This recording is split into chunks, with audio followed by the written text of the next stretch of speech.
40% vote Congress party को जा सकता है और 11% वोट अन्य को मिल सकता है। ये 25 सीटों के लिए, जो राजस्थान की 25 सीटें हैं, उसका सर्वे का नतीजा आप देख रहे हैं। 49% वोट बीजेपी को हासिल हो सकता है और 40% कांग्रेस पार्टी को। याद कीजिएगा 2014 और 2019 वो स्वीप यहां बीजेपी का था। 25 की 25 सीटें एनडीए के पास हैं इस वक्त भी, इसमें 24 अपनी भाजपा की हैं और 1 उनके सहयोगी की है। अब आज की परिस्थिति में 49% वोट सीटों में कैसे तब्दील होगा ये हम आपको बताएंगे। वोट लेकिन साफ साफ इशारा कर रहा है कि बीजेपी यहां पर अभी काफी लीड में दिखाई देती है कांग्रेस के आगे। अब हम जब सीटों की बात कर रहे हैं तो हम इसको कुछ राजस्थान के क्षेत्रों के हिसाब से देखेंगे, अलग अलग रीजन के हिसाब से आपको बताएंगे। पहले राजस्थान का हड़ौती इलाका, यहां पर 7 सीटें हैं। हड़ौती क्षेत्र में राजस्थान के इन 7 सीटों में से 6 भारतीय जनता पार्टी जीत सकती है और 1 कांग्रेस पार्टी जीत सकती है। तो कांग्रेस का खाता खुल रहा है, ये बात तो सर्वे में साफ दिखाई दे रही है कि राजस्थान में 1 सीट अभी तक साफ है कि 1 सीट कांग्रेस पार्टी बीजेपी या एनडीए से छीनती हुई दिखाई दे रही है। तो इसको आप प्लस मानिए कांग्रेस पार्टी के लिए। जब आप ओवरऑल बात करते हैं तो 1 सीट भी छीनना राजस्थान जैसे प्रदेश में बीजेपी से बड़ी बात थी।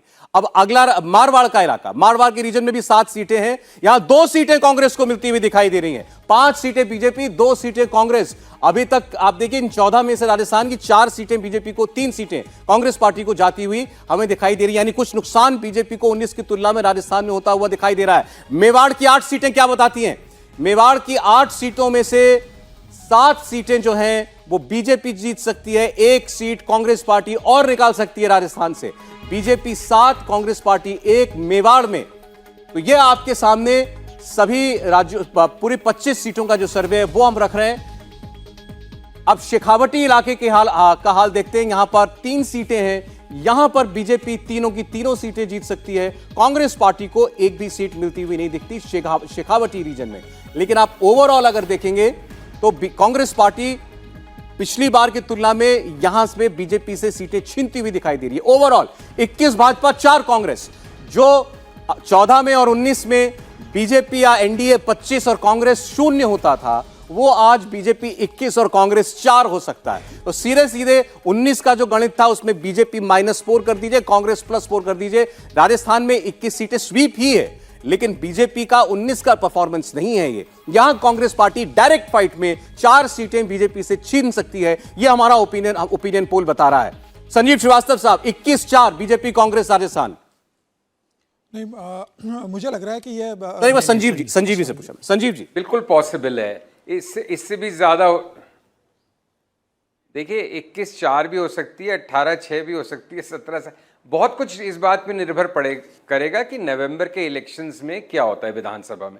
अगर विधानसभा में किसी तरह से कांग्रेस की सरकार रिपीट हो जाती है, क्योंकि अभी कांग्रेस का और बीजेपी का बड़ा कांटे का मुकाबला है विधानसभा में, तो उससे मैं मानता हूं, जो हम पहले बात कर रहे थे कि विधानसभा और लोकसभा चुनाव में अंतर मतदाता के दिमाग में स्पष्ट हो गया है। लेकिन फिर भी एक सत्तारूढ़ पार्टी अगर रिपीट करती है, जो कि नहीं आमतौर पे होता है, 25-30 साल में पहली बार होगा, अगर बाई चांस अशोक गहलोत आते हैं तो वापस, तो उसका भी उसका एडिशनल फिलिप होगा।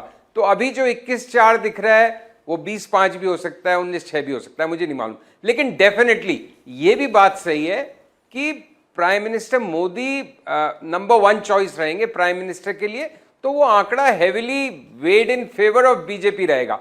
बट जैसे तुम कह रहे थे सौरभ लगातार कि माइनस हो रहा है बीजेपी के लिए, अब बड़ा चैलेंज जैसे जैसे आपका ये सर्वे आगे बढ़ेगा कि माइनस की भरपाई कहां हो रही है, यही बीजेपी के लिए 2024 की सबसे बड़ी चुनौती है। क्योंकि जहां जहां वो स्ट्रॉन्ग पोल पोजीशन में थे वहां पे वो पीक कर चुके थे। 25 में से 30 तो ला नहीं सकते, अब 25 में से 21 ला रहे हैं तो 4 का नुकसान हो रहा है। यही स्थिति आगे के राज्यों में हो सकती है। तो वो एक बड़ी चुनौती है। तो उसका जो भी सीक्रेट है, उसका जो भी उत्तर है, वो भावेश और आप बताएंगे हमें, सुनने के लिए हम आतुर हैं। चलिए, छोटा ही सही लेकिन नुकसान तो है बीजेपी के लिए राजस्थान में। समीर जी, बिल्कुल। अगर 2014 और 2019 का अगर परिणाम देखें राजस्थान में, तो 55% 2014 में वोट परसेंट स्थान और 2019 में 59% के करीब बीजेपी को वोट मिला था। तो मुझे लग रहा है जो वोट बैंक बीजेपी का कम हुआ है, हालांकि जो 5 साल का अशोक गहलोत का कार्यकाल रहा है, सचिन पायलट के साथ झगड़ा चलता रहा है और प्रधानमंत्री लगातार राजस्थान पर फोकस कर रहे हैं। अभी 6 महीने के अंदर उनकी 7 से 8 रैलियां हो चुकी है। तो मुझे लग रहा है भारतीय जनता पार्टी के लिए थोड़ा निराशाजनक है, क्योंकि भारतीय जनता पार्टी मान के चल रही है कि 25 में से 24 सीटें किसी भी स्थिति में वहाँ हम जीत लेंगे। जिस हिसाब से भारतीय जनता पार्टी का वहाँ संगठन है और जिस हिसाब से केंद्र की योजनाओं का वहाँ पर काम हुआ और कांग्रेस का जिस हिसाब से भ्रष्टाचार को लेकर लगातार बीजेपी हमलावर है, तो मुझे ऐसा लग रहा है कि आने वाले समय में थोड़ा इसमें परिवर्तन होगा और बीजेपी की सीटें बढ़ेंगी इसमें। देखिए इंटरेस्टिंग ये है कि 25 में से 21 सीट जीती, आप कह रहे हैं निराशाजनक है बीजेपी के लिए। वो बच्चे वाली स्थिति इसके 95% मार्क का है और माता पिता कह रहे हैं 98 दो बार से लगातार 25 में से 25 देखने की आदत घर वाले इस पर भी खुश नहीं है। 2019 का कुछ नहीं है कि 99 क्यों नहीं है, 99 क्यों नहीं है? 100% क्यों नहीं है? मैं उसका रीजन बता देता हूँ। देखिए कुछ दिनों पहले जो दिल्ली में प्रोटेस्ट हुआ था जाटों का, मेनली उसको जाट का ही प्रोटेस्ट मान लीजिए, जो रेसलर का प्रोटेस्ट हुआ था, उसके वजह से जाट वोट जो इन ब्लॉक बीजेपी को 2019-2014 में मिला था, उसमें एक बड़ी नाराजगी दिख रही है। जाट वोट बीजेपी के लिए इस बार लोकसभा में वोट करती है तो वो वोट नहीं करी, वो लगभग 40-60 का हो गया, जिसके वजह से बीजेपी को आप देखेंगे लगभग 10% वोट का नुकसान हो रहा है,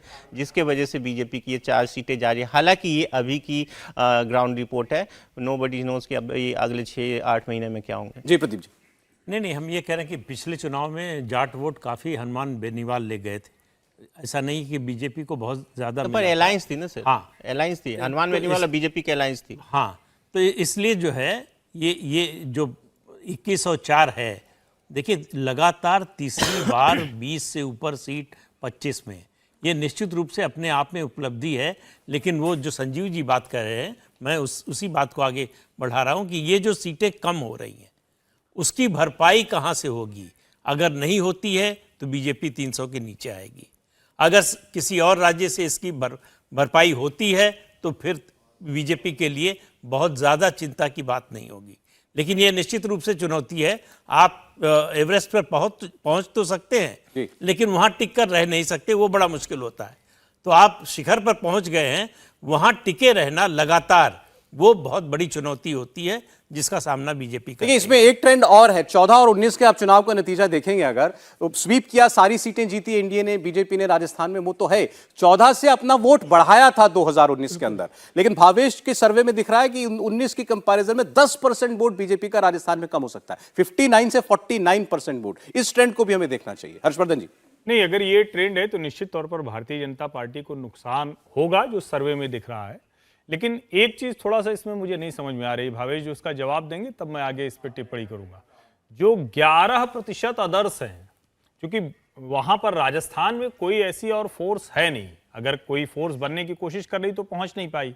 तो 59 से जब 49 हुआ और 40 अगर इंडिया अलायंस है, तो ये 11% किसको जा रहा है? क्योंकि वो सबसे महत्वपूर्ण होगा कि 25 में से कितनी कम होंगी या वो सीटें वहीं रह जाएंगी।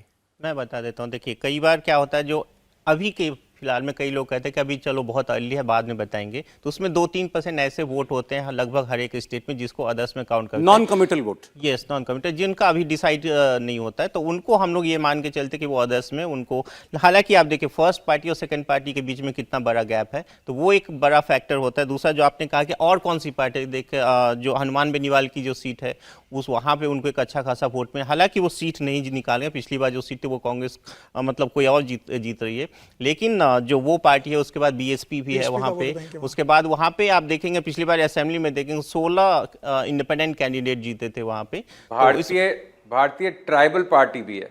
यस, तो वहाँ पे छोटी छोटी पार्टियां जिसका अपना वोट बैंक है, वो केजरीवाल की पार्टी आपने शामिल की है कि नहीं की है? केजरीवाल साहब की पार्टी शामिल की है कि नहीं की है?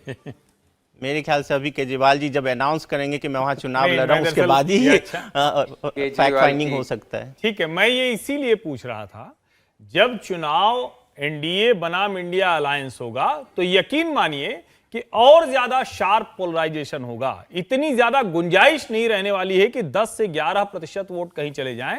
बसपा के 6 के 6 विधायक कांग्रेस पार्टी में शामिल हो चुके थे, उसी में से एक हैं भाई साहब जो आजकल रोते हुए बताते हैं, लाल डायरी वाले राजेंद्र गुढ़ा। तो जो वहां की स्थिति है और जो भारतीय ट्राइबल पार्टी है, वो तो पहले ही अपना एक तरह से कहें कि ट्रैक पूरी तरह से डिरेल हो चुका है, जब चुनाव के वक्त और उसके बाद जब राजस्थान विधानसभा में शक्ति परीक्षण की नौबत आ गई थी उस वक्त। तो निश्चित तौर पर भारतीय जनता पार्टी के लिए 25 कायम रखना बहुत बड़ी चुनौती है, लेकिन ये जो 11% है ये बड़ा महत्वपूर्ण है। ये हेडलाइन लिखने के अलग अलग तरीके होते हैं ना, तब इसको कैसे हम लिखें? राशिद किदवई साहब कि भाजपा लगातार तीसरे चुनाव में स्वीप करेगी राजस्थान, 25 में से 21 जीत रही है, या भाजपा की 4 सीटें 19 में के मुकाबले कम हो रही हैं? कैसे देख रहे हैं इसको? हाँ, पानी का गिलास आधा भरा या आधा खाली? जी, जी बहुत ही जी देखिए, बहुत ही रोचक तथ्य या ट्रेंड जो हमारे इस सर्वे में आया है, क्योंकि देखिए 14 में एक पूरे देश में एक बदलाव की लहर थी। नरेंद्र मोदी जी का लोग यूपीए से लोग बहुत निराश थे, पूरे लोग बदलाव चाहते थे और राजस्थान में उसकी पूरी हमें उसकी एक पूरी तरीके से नजर आया। 19 में जो एक सामान्य चुनाव होते होते फिर वहां के ऊपर पुलवामा की घटना हुई और फिर बालाकोट, तो देश का एक मिजाज बदला और वहां के ऊपर एक भावनात्मक मुद्दे के ऊपर एक वोटिंग हुई और वो हाई वोटिंग परसेंटेज जो हुआ वो उसको दर्शाता है। अब यही बड़ा मुद्दा है 2024 में अगर सामान्य चुनाव होता है, मतलब राजनीतिक दलों के बीच में, जाति समीकरणों के बीच में, तो मुझे लगता है कि 21-4 की स्थिति नहीं रहेगी, ये बदलेगी। जैसा संजीव कह रहे थे कि ये 18-7 हो सकती है, 16-8 हो सकता है, इस तरह के उसमें बदलाव आ सकते हैं। और ये ढलान प्रदीप जी 300 से नीचे कह रहे हैं, मैं बार बार कह रहा हूं कि 250 से नीचे भी जाएगा और 220 का आंकड़ा आएगा, ये तो आने वाला समय बताएगा। लेकिन ये बहुत रोचक तथ्य है कि भाजपा जो है वहां क्लीन स्वीप राजस्थान में नहीं कर पा रही है। नहीं देखिए एक चीज, हाँ, ये 220 और 240 का क्लब जो है 2014 से चल रहा है। 2014 में भी इसी तरह से बात कही जाती थी, बीजेपी 220 पहुंच जाए तो बड़ी बात है। 2019 में तो कहा गया कि बड़ा मुश्किल है 220 भी पहुंचना, उससे नीचे होगी। और नरेंद्र मोदी प्रधानमंत्री, दोनों चुनावों में कॉमन फैक्टर ये था कि नरेंद्र मोदी प्रधानमंत्री नहीं बन पाएंगे क्योंकि सीटें बीजेपी की इतनी कम हो जाएंगी। तो ये कोई नया नैरेटिव नहीं है, ये 14 और 19 के नैरेटिव को दोहराया जा रहा है, जो बाद में कहा जाएगा कि ये हो गया इसलिए ऐसा हो गया। नहीं अब ठीक है, लेकिन तर्क तो है, उन्होंने कहा बालाकोट हो गया, नहीं तो 19 में भी वो 220-240 वाला होता। तो 14 में क्यों नहीं हुआ? बालाकोट तो नहीं हुआ था 14 में तो माहौल बना दिया था। तो हर चुनाव में कोई ना कोई फैक्टर तो होगा, ऐसा तो है नहीं रूलिंग पार्टी चुपचाप घर जाके बैठ जाएगी। सही बात। नहीं सर अभी आपने राशिद साहब जो बात आप कह रहे थे कि अगर ये 21-4 हो सकता है तो और नीचे भी आ सकता है, हमें ये नहीं भूलना चाहिए। आप उस राज्य की बात कर रहे हैं अभी राजस्थान में, बार बार कह रहा हूं, जहां बीजेपी ने 14 से अपना वोट परसेंट 19 के अंदर बढ़ाया, यानी नरेंद्र मोदी और लोकप्रिय हुए, अब उनका वोट और कंसोलिडेट हुआ राजस्थान जैसे राज्य के अंदर। ऐसे और भी राज्य हैं, और अगर राजस्थान में 4 घट रही हैं, 10% वोट का असर बता रहे हैं भावेश 19 में और आज के ओपिनियन पोल में दिखाई दे रहा है, तो ये बाकी राज्यों में भी कहीं रिफ्लेक्ट करेगा, हम आगे देखेंगे। लेकिन ये 4 सीटें डाउन होने का मतलब ये है कि वो जो आप कह सकते हैं किला था, कम से कम वो किले वाली बात जो है वो नहीं रह गई है। कहीं ना कहीं कोई दरवाजा, कोई फाटक तोड़ने में कांग्रेस पार्टी कामयाब होगी, और ये डायरेक्ट कॉन्टेस्ट, यहाँ कोई एलआई नहीं है। बिल्कुल, मैं इसीलिए कह रहा हूं ये 49% पे खड़े हैं। 50% वोट जिसके पास होगा वो क्लीन स्वीप करेगा। अब आप इतनी कल्पना कर रहे हैं कि एक जगह बहुत ज्यादा कंसंट्रेट हो जाएगा, दूसरी जगह एकदम भाजपा को वोट नहीं मिलेंगे, ऐसा पूरे राजस्थान के किसी क्षेत्र में भावेश जी का सर्वे भी नहीं बता रहा है। तो मैं ये कह रहा हूं ये जो 50% वाला है ना, ये थ्रेशोल्ड बहुत इंपॉर्टेंट है, और वहां अगर बीजेपी जिस राज्य में खड़ी रहेगी, क्लीन स्वीप नहीं होगा तो उसके नजदीक होगी। तो 50 का अगर 50% वोट है तो आपका मानना है कि स्वीप ही होना निश्चित तौर पर। एक बात जोड़ना चाहता हूं, एक बात देखिए, राजस्थान की 25 सीटें जो हुए थे चुनाव और जो भाजपा के उम्मीदवार जीते थे, 70% सीटें ऐसी थी जिसमें वो 4 लाख से ज्यादा वोटों से जीते हैं। मतलब कोई भी सीट ऐसी नहीं कि जहां कांग्रेस का बहुत ज्यादा फाइट हुआ और बहुत कम अंतर से भारतीय जनता पार्टी जीती हो। बहुत लंबा स्वीप भारतीय जनता पार्टी ने सभी सीटों पर लिया था। तो वो स्वीप को कवर करना और फिर 4 सीटें जीतना, मुझे लग रहा है आने वाले समय में वो चेंज होगा, और इतना पॉसिबल नहीं है। अभी भी मुझे लग रहा है, जिस हिसाब से राजस्थान की जो ग्राउंड रियलिटी है, बहुत हुआ तो कांग्रेस 1 या 2 सीटें जीत पाएगी, जहां तक मुझे ऐसा लग रहा है आज की तारीख। जी राशिद साहब बोलिए। संजीव जी कह रहे हैं, देखिए जो तर्क जो दिया गया है कि भाजपा बड़ी 4-4 लाख से जीती, वही बात बताता है कि वोट परसेंटेज ज्यादा 49% होने के बावजूद भी जो है सीटें हारी जा सकती है, या भाजपा सीटें हार सकती है, क्योंकि अगर 4 लाख से आप जीत रहे हैं तो उसका मतलब ये कि वोट परसेंटेज वहां पर उसमें खपत हो जाती है, और कांग्रेस जब जीती है तो वो छोटी मार्जिन से जीतती है। देखिए ये जो कांग्रेस और भाजपा का सीधा टकराव है, जो ये उत्तर भारत के कुछ राज्य जो है, मध्य प्रदेश, राजस्थान, छत्तीसगढ़, इन सब जगह पर यही बड़ा क्रूशियल है कि यहाँ पर अगर भाजपा ने, जैसे पिछली बार उनका स्ट्राइक रेट 90% से ज़्यादा था, 90% से ज़्यादा सीटें भाजपा ने जीती, अगर कांग्रेस उसको नीचे करके 60-70 पे ले आती है तो पूरे विपक्ष के लिए, जो इंडिया अलायंस है, उसके लिए एक ये उम्मीद की किरण है, और इसी के ऊपर पूरा स्ट्रेटेजी बनाई जा रही है। जो एक नीतीश कुमार का भी फॉर्मूला है कि एक कॉन्स्टिट्यूएंसी से एक व्यक्ति खड़ा हो, एक विपक्ष का उम्मीदवार खड़ा हो, उसका ताना बाना सब इन्हीं चीज़ों पर निर्भर है। तो कांग्रेस यहाँ पर बड़ा वीक लिंक है। ये जो हिंदी भाषी प्रदेश है उसमें गुजरात भी शामिल है, मध्य प्रदेश, राजस्थान, छत्तीसगढ़, तमाम राज्य। और यहाँ पर अगर कांग्रेस थोड़ा बहुत भी भाजपा से फाइट करती है तो विपक्ष के लिए एक उम्मीद की किरण रहेगी। मतलब भाजपा के सामने कांग्रेस खड़ी हो रही है डायरेक्ट कॉन्टेस्ट वाली सीटों में, ये इसमें पढ़ने लायक बात है। संजीव साहब कुछ कह रहे थे? बस मैं एग्री कर रहा हूं इस थ्योरी से कि अगर जहां पे वो जो 145 150 सीट्स हैं जहां पे कांग्रेस बीजेपी की डायरेक्ट फाइट है, अगर और जहां पे करीब करीब 90% से भी ज्यादा स्ट्राइक रेट थी, राजस्थान में सारी, गुजरात में सारी, मध्य प्रदेश में एक के छिंदवाड़ा के सिवा सारी, छत्तीसगढ़ में कांग्रेस विधानसभा जीती बट स्टिल 90% सीट्स बीजेपी की। तो ये अगर यहाँ पे 2-2 4-4 सीट भी कम होती हैं तो अभी देखते हैं कि भावेश आगे के रिजल्ट्स क्या बताते हैं। लेकिन जो बात प्रदीप जी ने कही ना कि शिखर पे पहुंचना आसान है, आसान तो नहीं है, लेकिन शिखर पे पहुंचने के बाद वहां पे जमे रहना बहुत मुश्किल है। और बीजेपी की जो पूरी पॉलिटिक्स हो गई है, प्राइम मिनिस्टर की पूरी पॉलिटिक्स हो गई है कि 300 के नीचे तो बीजेपी वैसे ही, मतलब राशिद बार 220 230 कह रहे, मैं कहता हूं कि 300 के नीचे ही बीजेपी मेंटली कहीं ना कहीं डिफीटेड फील करेगी, क्योंकि आपने इतना एक उसको अपना स्केल अप कर दिया ना, इतना हाइप कर दिया है अपनी संख्या को कि 300 पार तो 350 पार, भाई तो कहां से कितना पार करोगे? 2-2 4-4 भी मिलके आपका घड़ा कमजोर करेंगी। तो वो चुनौती है बीजेपी के सामने कि ये जो लॉसेज हैं इनको कहां कॉम्पनसेट करेगी बीजेपी, वो भावेश और आप बताएंगे। ये चैलेंज है, क्योंकि सिर्फ उनके लिए मेजॉरिटी लाना एक जरूरी नहीं है, उनको डिसाइसिव मेजॉरिटी लाना, उन्होंने अपने सर पे ये वजन ले लिया है खुद ही ने। संजीव जी, आप मान के चल रहे हैं क्या कि इस सर्वे में मेजॉरिटी तो आ ही रही है नहीं, लेकिन कि हमें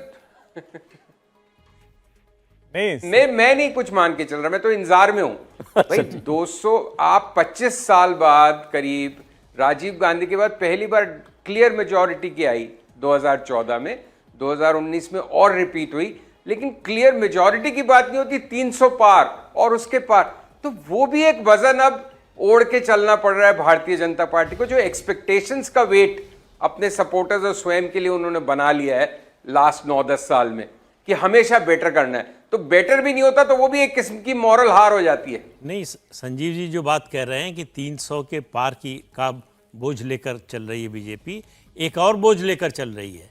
इस बार एनडीए का वोट शेयर 50% के ऊपर ले जाना है, उसकी भी कोशिश हो रही है। तो एक नहीं 2-2 बोझ है, तो दोनों बोझ ऊपर उठाएंगे या नीचे गिराएंगे, ये देखने की बात। अच्छा, आप में से कोई राजस्थान से है क्या? कोई जो या पीछे से कहीं राजस्थान से आते हो? बीजेपी राजस्थान, छत्तीसगढ़, गुजरात, ये वो स्टेट्स हैं जहां मानते हैं इधर से। इधर एक कहां से जी? अच्छा, तो आप बताइए जरा, हमें राजस्थान का हाल बताइए। राजस्थान में सर फिलहाल अशोक गहलोत की सरकार है जो कि जनता को लालच दे रही है, एक तरीके से औरतों को जो है आगे बढ़ावा कर रही हैं, मोबाइल फ़ोन बांटे जा रहे हैं कि जनता से वोट लिए जाएं। और फिलहाल अभी जो है मोदी जी राजस्थान का दौरे पे जा रहे हैं, तो अशोक गहलोत ने एक ट्वीट भी किया था कि पैर में चोट लगने की वजह से मैं स्वागत करने या मिलने तो नहीं आ पाऊँगा, लेकिन मैं ट्वीट के ज़रिए उनका अभिनंदन करूँगा। तो कहीं ना कहीं ये चीज़ें हैं कि आपस में पार्टियों के बीच में जो मतभेद होना चाहिए वो वहाँ पर जारी है कि अशोक गहलोत प्रधानमंत्री के स्वागत के लिए भी नहीं आएंगे। नहीं, अब ये बताइए, आपको लगता है कांग्रेस कुछ बेटर करेगी पहले की तुलना में? सर नहीं, कांग्रेस बेटर नहीं करेगी, क्योंकि कांग्रेस पार्टी में खुद ही बीच में जो था हम देख सकते थे नोकझोंक काफ़ी बढ़ गई थी। सचिन पायलट और अशोक गहलोत, इनके बीच में भी देखा गया था, भारत जोड़ो यात्रा चली थी, पार्टी खुद ही टूट रही थी। तो कहीं ना कहीं जनता को पता है कि किसे वोट करना है, कौन सही उम्मीदवार होगा जो देश की और राजस्थान दोनों की उन्नति में अपना कदम बढ़ाएगा। 18 में राज्य में तो हरा दिया था जनता ने राजस्थान में बीजेपी को, और फिर 19 में चुनाव हुआ तो जिता दिया था। लेकिन सर राजस्थान में हमेशा से यही देखा गया है कि 5 साल बीजेपी 5 साल कांग्रेस, यही चलता है राजस्थान में। लेकिन इस बार ये लोकसभा में क्यों नहीं चलता 5 साल वाला? सर वो तो नहीं, बट राजस्थान में यही होता है, 5 साल कांग्रेस 5 साल बीजेपी। तो इस बार कहीं ना कहीं बीजेपी आएगी। 25 की 25 ले जाएगी आपको लगता है सर पिछली बार की तरह? 25 तो नहीं, क्योंकि इंडिया जो है, इंडिया अलायंस बन रहा है, उसमें कहीं ना कहीं वहां तो अलायंस का कोई है नहीं ना, लेकिन वो तो वहां तो बीजेपी और कांग्रेस सीधी लड़ाई है। कहीं नुकसान तो बीजेपी को होगा, लेकिन बीजेपी आएगी, पार्टी बीजेपी की आएगी वहां। अच्छा ठीक है, थोड़ा नुकसान हो सकता है, वही जो बात हम लोग कर रहे हैं, वही 95% नंबर वाली बात है ये। तो राजस्थान का सर्वे हमारे हिसाब से बीजेपी 21, कांग्रेस पार्टी 4 ये दिखाई दे रहा है। अलायंस का यहाँ कोई खेल नहीं है। यानी सीधे मुकाबले में अगर कांग्रेस पार्टी 4 सीटें निकाल रही है तो भले ही आप बेस बड़ा नीचे है, क्योंकि 50 सीट तो कांग्रेस की पूरी ही है, तो उस लिहाज से आप देखते हैं तो ये अच्छा परफॉर्मेंस कांग्रेस पार्टी का दिखाई देता है कि जहां पर आप 2 चुनाव से मान के चल रहे थे कि कांग्रेस बीजेपी को कोई चुनौती नहीं है, कुछ सीटों पर कांग्रेस पार्टी जो है वो हमें खड़ी होती हुई दिखाई दे रही है। राजस्थान के अंदर ये स्पष्ट दिखाई दे रहा है। कुछ ट्रेंड अगर आपके पास विधानसभा चुनाव का भी हो तो भावेश बताइएगा, लोगों में बड़ी दिलचस्पी है भी विधानसभा में क्या होने जा रहा है। सर्वे किया होगा तो आप ऐसा तो नहीं 2 बार अलग अलग टीमें भेजेंगे? नहीं, देखिए एक बार ही पूछवा लिए होंगे दोनों सवाल आपने। देखिए विधानसभा और लोकसभा में राजस्थान हो या बाकी पूरे अमूमन पूरे देश का माहौल देखे तो लगभग 10% के आसपास वोट बीजेपी को एक्स्ट्रा मिलता है प्राइम मिनिस्टर मोदी के नाम पे। तो आप उसी के अकॉर्डिंग काउंट कर लीजिए, बीजेपी वहां पे फिलहाल एज की स्थिति में जरूर आपने है। 49% वोट दिया है लोकसभा में, आप कह रहे हैं 10% कम कर दीजिए तो 39% वोट। बाकी 5 साल का एंटी इनकम्बेंसी तो है कांग्रेस के साथ, लोग मान नहीं रहे, लेकिन 5% उसका जोड़ देते हैं बीजेपी के लिए। ऐसे मैथमेटिक्स काम नहीं करता। देखिए बहुत सारे परमुटेशन कॉम्बिनेशन देखने के बाद आप पाएंगे कि राजस्थान कह में रहे हैं कि विधानसभा पे अलग शो करिए, हम ऐसे नहीं बताएंगे, ऐसे ही कह रहे हैं आप। बिल्कुल सही पकड़ा आपने, खर्च किया है और बिल्कुल आप सही ऐसे मुफ्त में ले जाना चाहते हैं। बिल्कुल सही पकड़ा आपने। पर में एक चीज और जो संजीव जी कह रहे थे, देखिए 190 सीट है देश भर में ऐसे जहां पे कांग्रेस वर्सेस बीजेपी हुई थी 2019 पे। ये वहां कोई तीसरी पार्टी नहीं है, वहां पे तीसरी पार्टी नहीं थी। ठीक है, जिसमें यूपी की भी 4 सीटें हैं और बिहार की भी है और अलग अलग पूरे देश भर की 190 सीटें, जिसमें बीजेपी 175 सीटें जीती थी। और बीजेपी का जो वोट शेयर वहां पे था लगभग 90% सीटों पे 50% से ऊपर। क्या बताते हैं 90% सीटों पर? 90% सीट जो बीजेपी जीती थी वहां पे उनका वोट शेयर 50% से ऊपर है। अच्छा, इन 190 में से 190 में बीजेपी कांग्रेस की डायरेक्ट फाइट, 175 से 175 बीजेपी जीती और इनमें से 90% सीटों पर 50% से ज्यादा वोट। तो ये इतना गैप है बीजेपी और कांग्रेस के बीच हाँ, में। तो वही चीजें देखना है कि कांग्रेस इस गैप को कैसे पाटेगी। वो हो सकता है, देखिए अभी लोकसभा इलेक्शन में काफी समय, हो सकता है सिनेरियो बदल जाए। राजस्थान में देखिए अभी पहले मैं एक चीज क्लियर कर दूं ताकि लोग कंफ्यूजन ना हो। देखिए सीट का जो कन्वर्जन होता है वोट का, बहुत सारे फैक्टर्स को ध्यान में रखते हुए हम लोग करते हैं, जिसमें किसी पर्टिकुलर सीट का पिछले 3 चुनाव का क्या इतिहास है वो सब ध्यान में रखते हुए। तो 4 सीटें जो दिख रही है उसमें बहुत सारे फैक्टर को ध्यान में रखते हुए किया गया है। हालांकि 2 पार्टियों के बीच में बहुत ज्यादा गैप है यहाँ राजस्थान में, बीजेपी वर्सेस कांग्रेस के बीच में, लेकिन ये 4 सीटें दिख रही है वो एक एंटी इनकमेंसी जो बीजेपी के 24 MP है उसके खिलाफ को रिफ्लेक्ट भी करते, वो भी करते हैं। अभी देखिए समीर जी ने जो बात कही, आपने अभी डेटा से उसको बताया कि वो क्यों सही है, कि मार्जिन बहुत ज्यादा है। 50% से जीती बीजेपी, 4 लाख प्लस वाली मार्जिन वाली सीटें इनमें बहुत सारी हैं। उन्होंने इनका कहना यह था कि पहले आप वो मार्जिन कवर करें फिर उसके ऊपर वोट लाएं। ये इतना बड़ा फासला आ जाएगा 5 साल में, ये नहीं लगता कि कांग्रेस पार्टी कोई सीट निकाल पाए, ये उनका तर्क था। बिल्कुल सही। आप देखिए ना कि बीजेपी और कांग्रेस वर्सेस बीजेपी इसीलिए तो चाहती है, आप देखिए प्रधानमंत्री का या बीजेपी के सभी नेताओं का आप देखिए इतना बड़ा अलायंस विपक्षी पार्टी ने बनाया, लेकिन बीजेपी के टारगेट पे अभी भी कांग्रेस ही है। बीजेपी चाहती है कि ये पूरे चुनाव बीजेपी वर्सेस कांग्रेस ही रहे, उसमें कोई और क्षेत्रीय पार्टी ना रहे, क्योंकि बीजेपी के लिए एक कंफर्टेबल सिचुएशन है कि वो यदि कम से कम वो 190 सीटें जहां पे कांग्रेस के साथ था बीजेपी का फाइट हो, तो वो उस स्थिति में अपने आप को एक एज अपने लिए मान